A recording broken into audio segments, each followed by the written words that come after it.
Voilà. C'est notre biogaz. Il fonctionne 7 jours sur 7. Tant qu'il y a déchets, vous avez du gaz. Tant que vous mettez les déchets, vous avez du gaz. Bonjour les grandeurs vertes. Je suis Bernadette Sabilolo-Ilou, épouse Toko.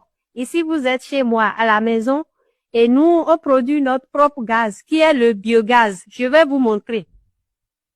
Le dispositif qui me permet de produire mon propre gaz s'appelle un biodigesteur. Un biodigesteur, le mien, le voici. Pour l'alimenter, j'y mets dedans tout ce qui se jette quand on cuisine. Les restes de nourriture, les épulchures, l'eau sale, tous les coquilles d'œufs, tout ce que l'on jette quand on cuisine. Et c'est ça, on met dans le biodigesteur.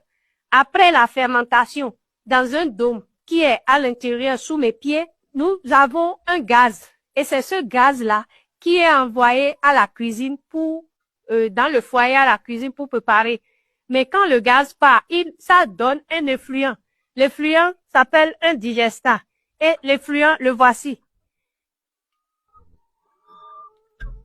Le voici. Il me permet d'arroser mon potager.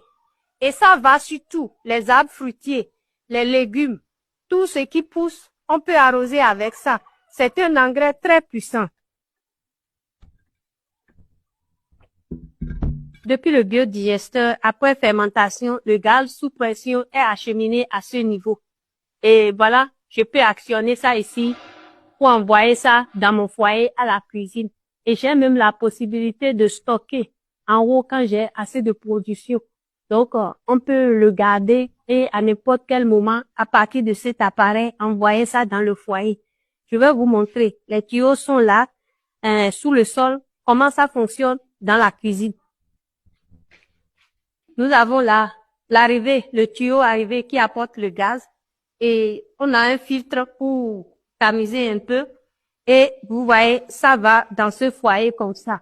C'est pas un gaz dangereux, même les enfants ici l'utilisent.